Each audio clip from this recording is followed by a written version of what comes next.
Welcome back to my channel. चलिए शुरू करते हैं क्रूएल किंग की क्रूएल क्वीन की पार्ट 8। दूसरी तरफ एक के बाद एक 20 बिल्कुल चमकती हुई ब्लैक लग्जरी सुवास काफिला एमके इंडस्ट्री के ग्रैंड एंट्रेंस गेट से अंदर दाखिल होती हैं।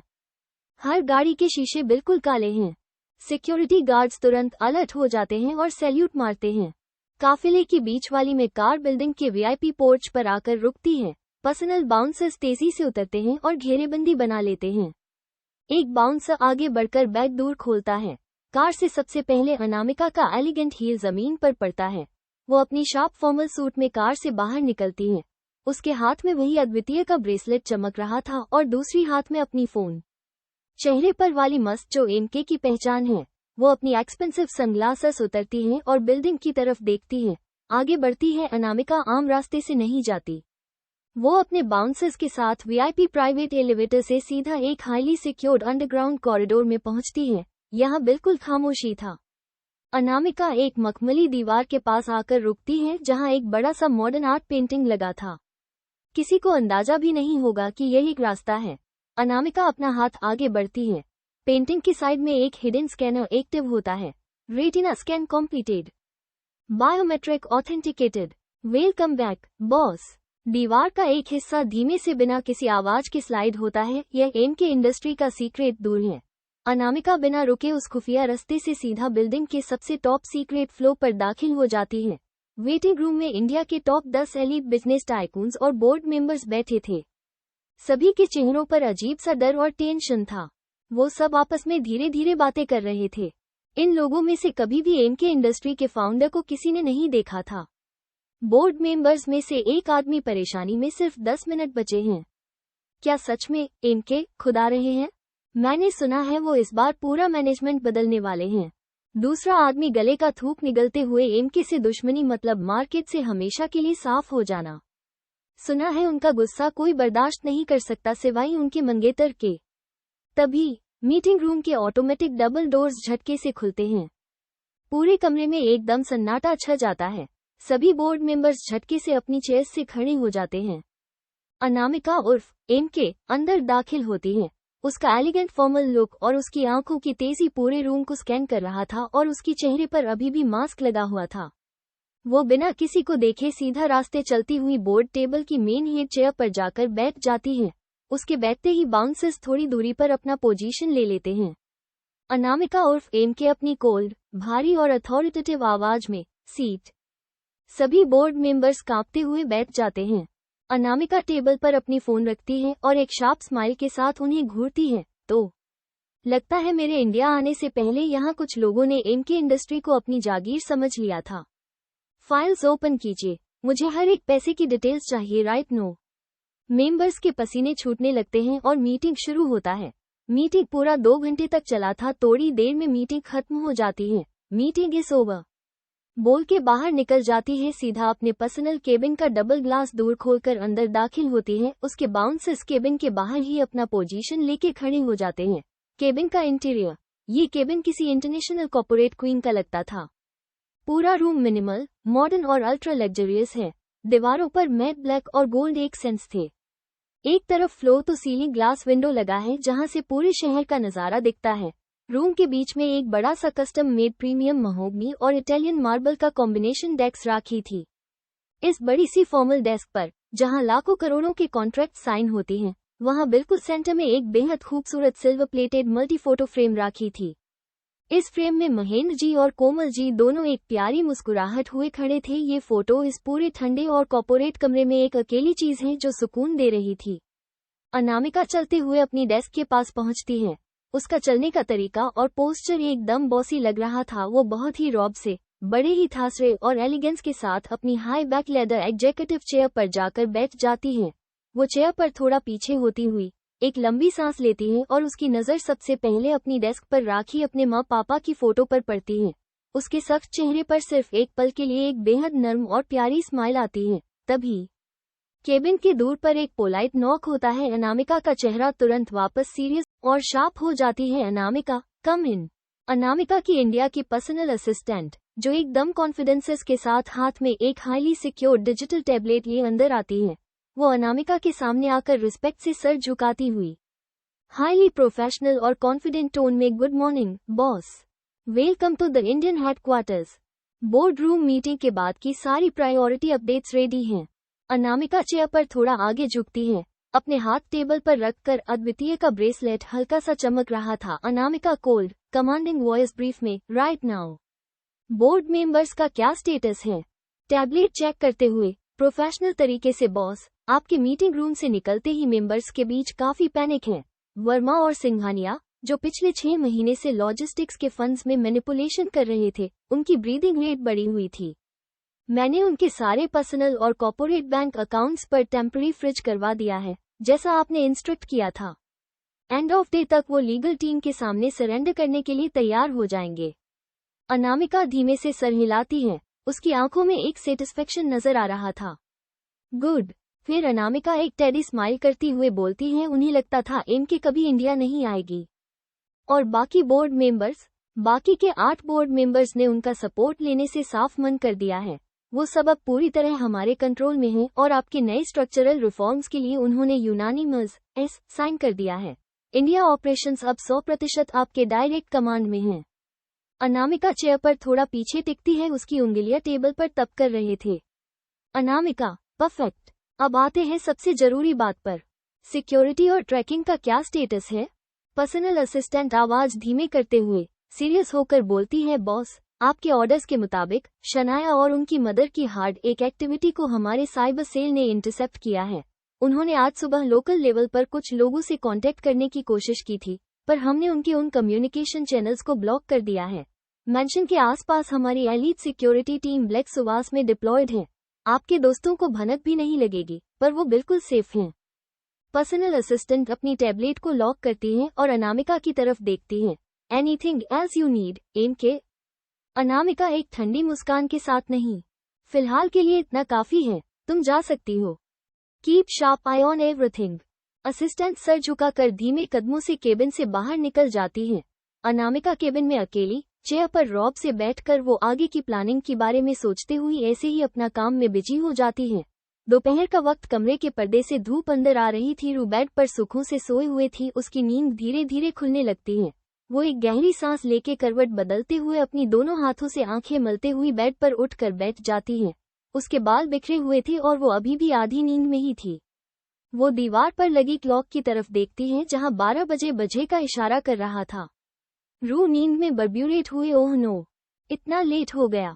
रू बेड से उठती है, बिना फ्रेश हुए, अपनी क्यूट बनी फुटवेयर पहनकर आध खुली आंखों से नींद के झोंके में ही वो अपने कमरे से बाहर निकल जाती है। रू चलती हुए कॉरिडोर से सीधा स्टेयरकेस की तरफ बाहर जाती है। जैसे जैसे वो सीढ़ियों के पास पहुंच रही थी, उसे नीचे से बहुत सारे लोगों के बोलने की, हंसने की और हलचल की आवाज आने लगती है। रोज के मुकाबले आज घर में बहुत ज्यादा शोर और चहल पहल हो रहा था।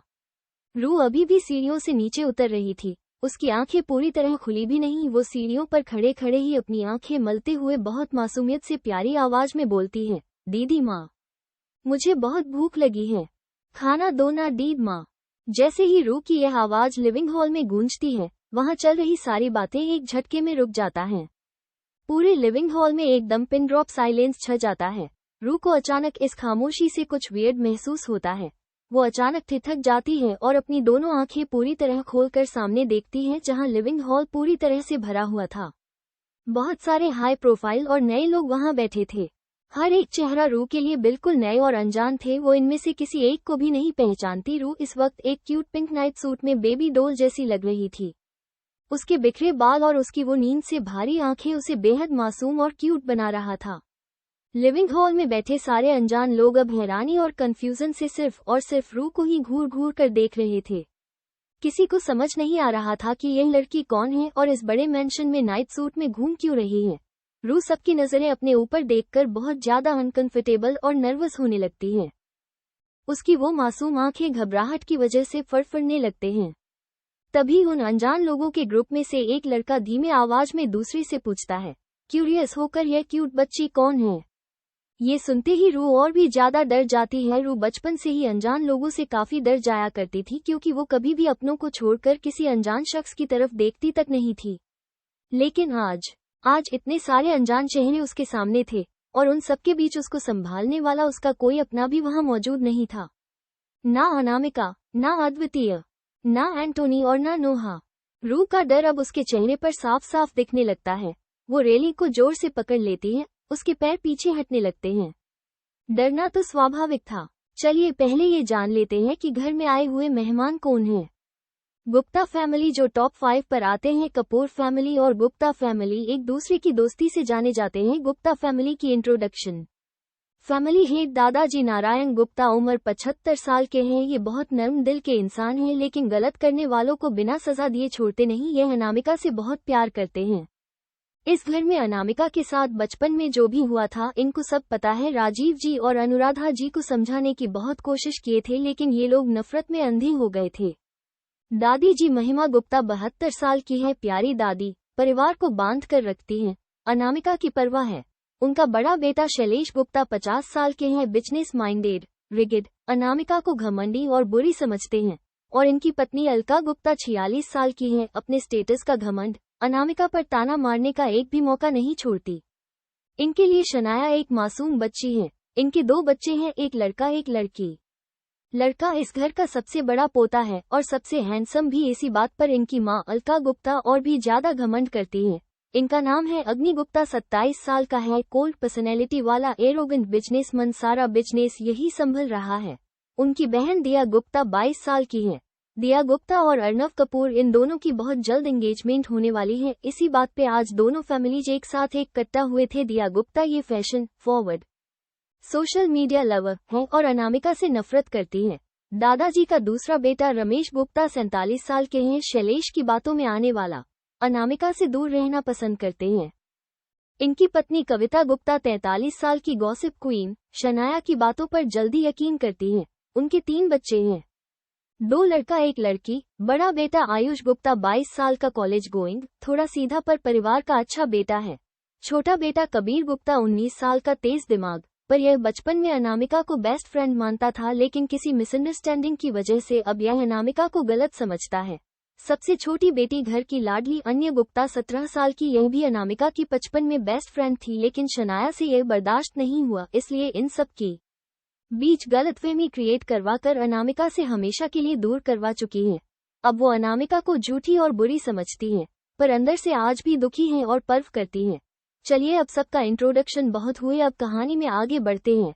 रू अभी भी सीढ़ियों पर डरी सहमी खड़ी थी, रेलिंग को जोर से पकड़े हुए। सभी अनजान लोग उससे घूर रहे थे। तभी लिविंग हॉल के दूसरी तरफ से शनाया गुजरती है। उसके हाथ में एक बड़ा सा ट्रे था, जिसमें मेहमानों के लिए गरम गरम कॉफी रखी हुई थी। वो सबके सामने काफी मासूम और अच्छी लड़की बनने का नाटक कर रही थी, इसलिए ये काम खुद अपने हाथों से कर रही है ताकि सबकी नजरों में उसकी तारीफ हो। शनाया चेहरे पर एक खूबसूरत मुस्कान लिए जा ही रही थी, तभी उसकी नजर सीढ़ियों पर खड़ी डरी सहमी रू पर पड़ती है। शनाया की आंखें नफरत से जल उठते हैं, मन ही मन नफरत से बोलती है, पहले ही वो घटिया अनामिका कम थी क्या, जो अब ये छोटी आफत सबकी अटेंशन चुरा रही है। इसका तो कुछ करना पड़ेगा। शनाया एक घटिया चाल चलती है।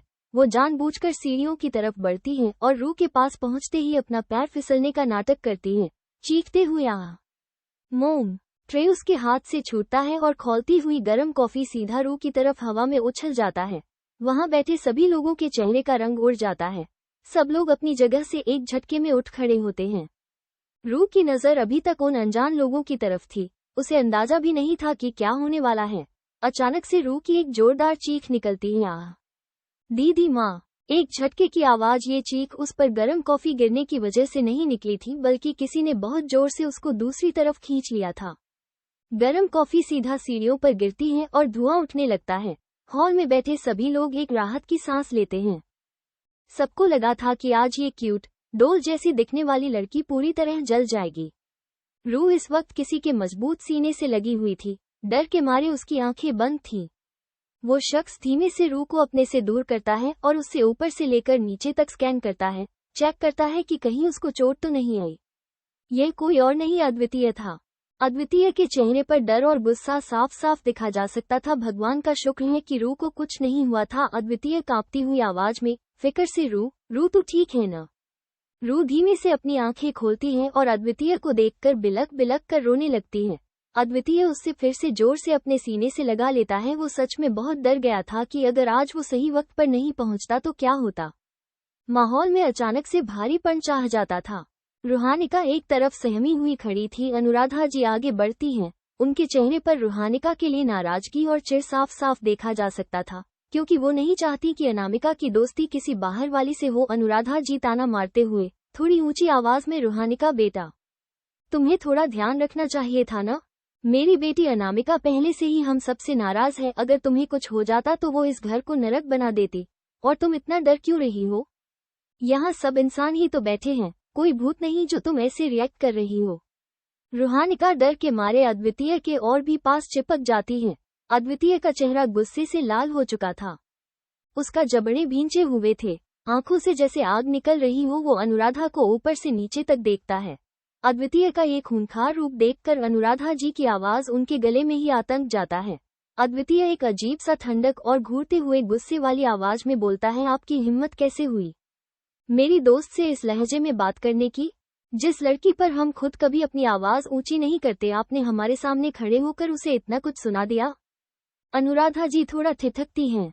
अद्वितीय गुस्से से कांपते हुए शनाया की तरफ इशारा करते हुए बोलता है, अगर कुछ बोलना ही है तो अपनी इस घटिया बेटी को बोलिए, जो जानबूझकर हमारी रूह के ऊपर गर्म कॉफी फेंकने वाली थी। शनाया ये सुनते ही डर जाती हैं। वो रोते हुए अपनी सफाई देने लगती हैं, सिसकियां लेते हुए रोते रोते, अरे अद्वितीय, मैं भला जानबूझकर क्यों करूंगी? मोम, मेरा यकीन करिए, सच में मेरा पैर मुड़ गया था। ये सब बस एक एक्सीडेंट था मोम, प्लीज बिलीव मी। शनाया जोर जोर से रोने लगती है। अनुराधा जी उससे तुरंत गले से लगाकर और उसे चुप करने लगती हैं। अनुराधा जी शनाया को सीने से लगाकर लात से, शुद्ध शांत हो जाओ मेरी प्रिंसेस, तुम्हारी वजह से कुछ नहीं हुआ है, ये सब एक हादसा था। हम सब जानते हैं, मुझे अपनी बेटी पर पूरा भरोसा है। तभी वहां नीलिमा जी आती हैं और तंज कसते हुए बोलती हैं, बस करो शनाया, तुम कोई छोटी बच्ची नहीं हो जो इतना बड़ा ट्राई हाथ से छोड़ दिया। अगर तुम्हें संभालना नहीं आता ना तो ये किचन में जाने का नाटक ही क्यों करती हो? अगर आज रूहानिका को कुछ हो जाता तो तुम्हें अंदाजा भी नहीं है कि अन्य बच्चा तुम्हारे साथ क्या करती। ये सुनकर शनाया कांप जाती है। जलन में अनामिका के बारे में तो वो भूल ही गई थी। विवान भी आगे आकर बोलता है, मोम टेंशन मत लीजिए, मैंने बेटू को इन्फॉर्म कर दिया है, वो अभी घर आती ही होगी। एंटोनी और नोहा भी उसके साथ हैं। वो दोनों सुबह ही किसी काम की वजह से बेटू से मिलने चले गए थे। अभी वो दोनों भी बेटू के साथ घर आ रहे हैं। अब इस ड्रामा चुड़ैल की खेर नहीं। इतना बोलकर एक टेडी स्माइल करता है। अनुराधा जी का गुस्सा अब आउट ऑफ कंट्रोल हो जाता है। वो नीला और विवान पर चिल्ला उठती हैं। अनुराधा जी गुस्से में चीखते हुए, बस करो नीला, और अपने बेटे को भी हद में रहना सिखाओ। प्रिंसेस से ये तुम दोनों कैसी बातें कर रहे हो? वो ये सब प्यार से कर रही थी और गलती से हो गया। अब क्या जान लोगी बच्ची की? और वैसे भी कुछ हुआ तो नहीं ना इस लड़की को? तो इतना ओवर रिएक्ट करने की कोई जरूरत नहीं है। तभी पूरी हॉल में एक जोर का धमाका होता है। पूरा हॉल एक पल के लिए कांप जाता है। सबकी सांसें अटक जाती हैं, क्योंकि अद्वितीय ने साइड में रखा एक बड़ा कीमती मिट्टी का वासे उठाकर जमीन पर इतने जोर से पटका था कि उसके हजारों टुकड़े हो गए थे। हॉल में मौत जैसा सन्नाटा छा जाता है। अद्वितीय इस वक्त वो हंसी मजाक करने वाला अद्वितीय नहीं, बल्कि अपने बड़े भाई माफिया किंग अद्विक का सेकंड वर्जन लग रहा था। वही एटीट्यूड, वही जानलेवा गुस्सा जो उसके खून में दौड़ता है। अद्वितीय एक एक कदम आगे बढ़ाते हुए अनुराधा जी के बिल्कुल सामने जाके खड़ा हो जाता है और एक एक शब्द को चबाते हुए बिल्कुल धीमी पर जहरीली आवाज में बोलता है, आंखों में मौत जैसे ठंडक लिए धीरे से, आपकी इतनी औकात नहीं है कि हमारे सामने खड़े होकर बात भी कर सके, और आपने इतनी ऊंची आवाज में हमारी रूह से ऐसे कैसे ऊंची आवाज में बात की?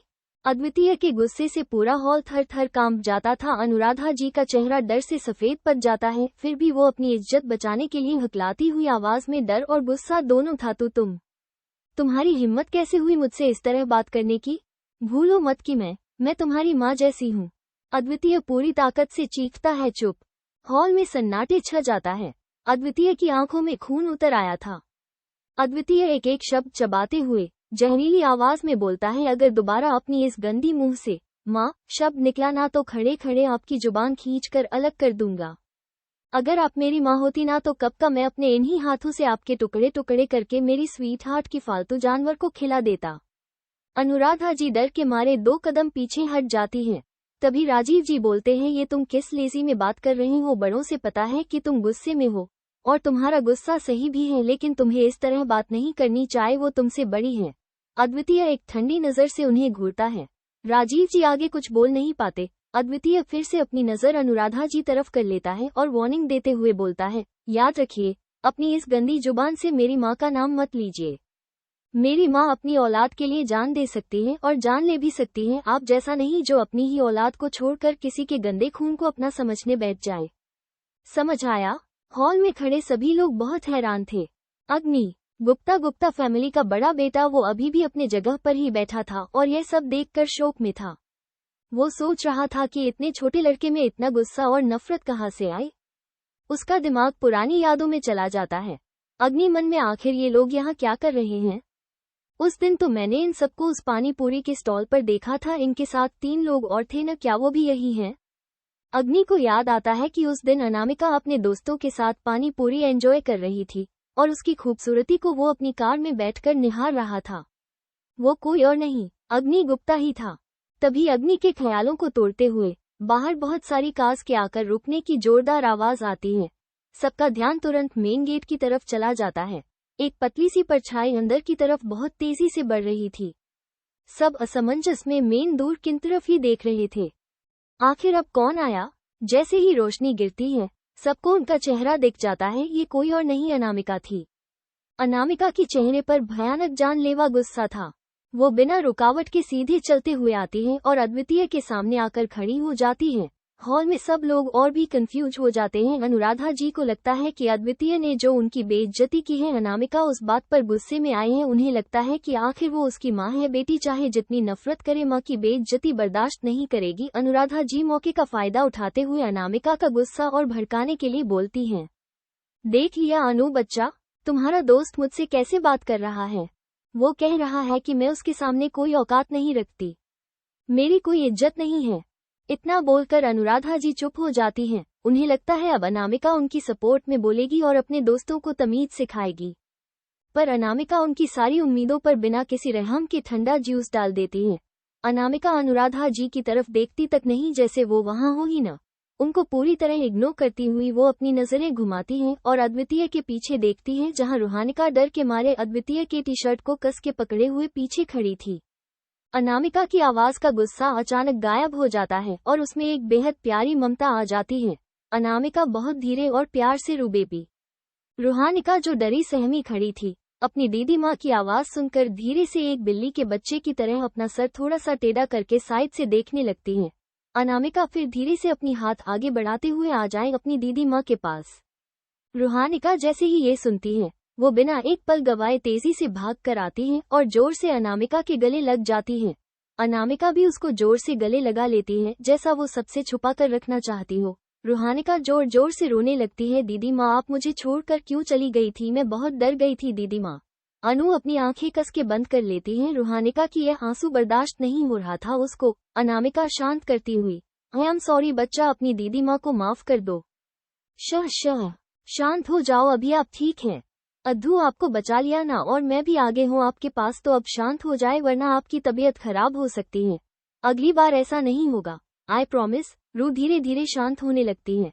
अनामिका के गले लगकर रू रोने की आवाज धीरे धीरे शांत हो जाती है। अनामिका का हाथ अभी भी रू के सर पर था, पर उसकी आंखें बंद थी। वो एक गहरी सांस लेती है। अनामिका बहुत ही नर्म और प्यार भरी आवाज में, ठीक है, अब आप जाइए, फ्रेश होकर नीचे आइए, मैं आपको बाहर लेकर जाऊंगी। अनामिका रू के फॉरहेड पर एक लंबा प्यार सा किस करती है और उससे मुस्कुराकर रूम की तरफ भेज देती है। रू धीरे धीरे सीढ़ियों चढ़ने लगती है, लेकिन रू बार बार मुड़ मुड़ के देख रही थी अपनी दीदी माँ को, क्योंकि उसको लग रहा था कहीं उसकी दीदी माँ फिर से उसको अकेले छोड़कर न चला जाए। ये बात अनामिका भी अच्छे से समझ रही थी, इसलिए जब तक रू कॉरिडोर में मुड़ नहीं जाती और दिखना बंद नहीं हो जाती तब तक उसको ही देख रही थी, ताकि वो बिना किसी डर के अपनी रूम में जाए। जब रू दिखना बंद होती है, अनामिका के चेहरे से वो ममता और प्यारी स्माइल एक झटके में गायब हो जाता है। उसका फेस एक्सप्रेशन बिल्कुल पत्थर जैसा सख्त हो जाती है। उसके अंदर का डरावना ऑरा जाग चुका था। वो धीरे से अपनी गर्दन घुमाती है और उसकी खूंखार भेड़िए जैसी आंखें सीधा शनाया पर टिक जाती हैं। अनामिका की वो डरावनी मौत जैसी नजर देखकर शनाया का खून जम जाता है। वो बुरी तरह कांपने लगती हैं। अनामिका एक एक कदम बढ़ते हुए शनाया की तरफ जाने लगती है। उसके जूतों के चलने की आवाज पूरे हॉल में मौत की घंटी जैसी गूंजती रही थी। शनाया डर के मारे पीछे हटने लगती है, उसके पैर लड़खड़ा रहे थे। तभी शनाया को बचाने के लिए बीच में अनुराधा जी आ जाती हैं। अनामिका के कदम एकदम रुक जाता है। अनामिका की वो मौत बरसाने वाली आंखें अब अनुराधा जी पर टिक गई। अनुराधा जी उसकी आंखों में ऐसी नफरत और अंधेरा देखती हैं कि डर के मारे उनका गला सूख जाता है, वो कुछ बोल ही नहीं पाती। अनामिका बिल्कुल धीमी और गरजती हुई आवाज में बोलती है, मेरी सामने से हट जाए। ये आवाज इतनी भारी और डरावनी थी कि अनुराधा जी ऊपर से नीचे तक कांप जाती हैं, पर अपनी ममता में चूर होकर हिम्मत करके हकलाती हुए आगे बोलने की कोशिश करती हैं। अनुराधा जी हकलाते हुए रोते हुए, अनु बेटा, मेरी बात सुनो। शनाया ने जानबूझकर नहीं किया, वो सब गलती से हो गया। अनुराधा जी अपनी बात पूरी भी नहीं कर पाती हैं कि अनामिका एक लेपर्ड की तेजी से आगे बढ़ती हैं और झट से अनुराधा जी का गला अपने एक ही हाथ से पकड़ लेती हैं और सबके होश उड़ाते हुए अनामिका अपनी पूरी ताकत से अनुराधा जी को 1 फुट जमीन से ऊपर हवा में उठा देती हैं। हॉल में खड़े सभी लोग हैरान और शोक में बेहोश होने वाले थे। अनुराधा जी की आंखें बाहर आने जैसा हो गया था, उनका चेहरा सांस न लेने के कारण पूरी तरह लाल हो चुका था। वो हवा में पैर छटपटा रही थी, पर अनामिका की पकड़ लोहे की जंजीर जैसी मजबूत था। अनामिका के चेहरे पर एक भी एक्सप्रेशन नहीं था, उससे कोई फर्क नहीं पड़ रहा। सब लोग भूत बने खड़े थे, किसी का दिमाग काम नहीं कर रहा कि इस डरावने अवतार के सामने क्या करें। तभी हॉल में अलका गुप्ता जी की चीख गूंजती है, चिल्लाते हुए बुरी तरह डरकर, अरे कोई बचाओ मेरी दोस्त को, वरना वो लड़की आज इससे मार डालेगी, बचाओ। अलका गुप्ता की चीख सुनकर सभी होश में आते हैं। अर्नव, रियांश, रोहन, आयुष और कबीर ये पांचों के पांचों भाग कर आते हैं और अनामिका का हाथ छुड़ाने की कोशिश करने लगते हैं। लेकिन अनामिका का ऑरा और उसकी ताकत इस वक्त किसी अलौकिक शक्ति जैसी थी। 5 मर्द मिलकर भी अनामिका की एक उंगली तक नहीं हिला पाते। छुड़ाना तो दूर की बात थी। अर्नव गुस्से और डर के मारे चीखते हुए बोलता है, ये क्या बदतमीजी है अनामिका, छोड़ो मोम को, पागल हो गई हो क्या, छोड़ो उन्हें, सांस नहीं आ रही है मोम को, अनामिका छोड़ो। शनाया भी मौके का फायदा उतने की सोचती है, उसको मौका मिल गया था फिर से सबकी नजरों में अनामिका को गिराने की। शनाया रोते हुए, प्लीज अनामिका मोम को छोड़ दो, मोम की इसमें कोई गलती नहीं है, गलती मेरी थी, चाहिए तो मुझे सजा दो, मोम को छोड़ तो हाथ जोड़ती हूँ तुम्हारी सामने। इतना बोलकर अपनी दोनों हाथ जोड़ लेती हैं। अनामिका अर्नव की आवाज शनाया की ड्रामा को और उन पांचों की ताकत को पूरी तरह इग्नोर कर देती हैं, जैसे उनका कोई वजूद ही ना हो। वो सिर्फ हवा में झूल रही अनुराधा जी को घूरते हुए ठंडी आवाज में पूछती है, आवाज में सिर्फ नफरत से भरी जहर घुला हुआ था, क्या मैंने नहीं कहा था कि आपकी इस गंदी जुबान से मेरी नाम मत लिया लीजिए। अनुराधा जी की सांस टूट रही थी। अनामिका फिर से जहरीली आवाज में, आपको कोई अंदाजा भी नहीं है कि मैं आपके इस पूरा परिवार वालों से कितना नफरत करती हूँ, खास करके आपकी इस चेहरे से तो मेरी नफरत की कोई हद ही नहीं है। गुप्ता फैमिली, अग्नि और बाकी सब अब हैरत से देखने लगे थे। उन्हें अब समझ आता है कि यह अनामिका है जो बचपन में एक नौकर की तरह इस घर में एक कोने में पड़ी रहती थी। अब उन्हें ये लड़की कोई आम लड़की नहीं लग रही थी। तभी एक बुजुर्ग इंसान की आवाज आती है, अनु बच्चा छोड़ दीजिए उन्हें। अनामिका के कानों में जैसे ही दादाजी के शब्द पड़ते हैं, उसकी जिस्म में एक ठहराव आता है। उसका गुस्सा जैसे ठंडी बर्फ बन गया हो। वो एक पल के लिए रुकती है और बिना किसी झटके के बिल्कुल धीरे से अपना हाथ पीछे खींची लेती हैं। अनुराधा जी सूखे पत्ते की तरह जमीन पर गिर जाती हैं और अपना गला पकड़कर बुरी तरह खांसने लगती हैं। शनाया रोते हुए उनके पास भागती है और रोते हुए, मोम आप ठीक तो है ना। अनामिका धीरे से मुड़कर पीछे देखती हैं, वहां दादाजी खड़े थे और उनके साथ दादी जी भी थी, 2 और बुजुर्ग लोग भी थे। ये कोई और नहीं, गुप्ता फैमिली के नारायण दादाजी और महिमा दादी जी थे। वो चारों गार्डन में टहलते हुए बातें कर रहे थे। उन्हें पूरी बात नहीं पता थी कि यहाँ चल क्या रहा था। दादाजी आगे बढ़ते हैं और अनु का हाथ प्यार से पकड़ लेते हैं। इस वक्त दादी जी के चेहरे पर भी अनामिका के लिए फिक्र साफ साफ देखी जा सकती थी। वो आगे आकर अनु के गाल पर हाथ रखती हैं और पूछती है, क्या हुआ प्रिंसेस, आप इतनी गुस्से में क्यों हैं? किसी ने आपसे कुछ कहा क्या? बताइए मुझे। घर वालों के साथ साथ अनामिका भी थोड़ी हैरान थी। अनामिका हैरत से दादी जी को देखती है। उसके दिमाग में सवाल उठने लगते हैं, क्या यह वही दादी नहीं थी जो बचपन में सबकी तरह मनहूस और परिवार की इज्जत की दुहाइयां देती थी। भले ही सबकी तरह मुंह पे कुछ ना बोलती हूँ, पर सपोर्ट तो उन्होंने भी नहीं की थी। जब घर से बाहर निकाला जा रहा था तभी उनकी मुंह से एक शब्द नहीं निकला। उस वक्त तो इन्होंने अपना मुंह मोड़ किया था, और आज अचानक इतना हृदय परिवर्तन कैसे हो गया? तभी दादाजी की आवाज उससे ख्यालों से बाहर खींचती है, अनु बच्चा, बोलिए क्या हुआ है? विवान आगे आता है और जल्दी जल्दी दादाजी को सब कुछ बता देता है कि अभी तक यहाँ क्या क्या तमाशा हुआ। हाँ गाइज, मुझे आप लोगों से कुछ पूछना था। आप सबको सबसे ज्यादा किसका कैरेक्टर पसंद आया? ऑप्शन एंटोनी, नोहा, अद्वितीय या रूहानिका, मुझे कमेंट में जरूर बताइए। और हाँ, सबको थैंक यू सो मच मेरी स्टोरी को इतना पसंद करने के लिए। चलिए मिलते हैं नेक्स्ट पार्ट में, तब तक के लिए बाय।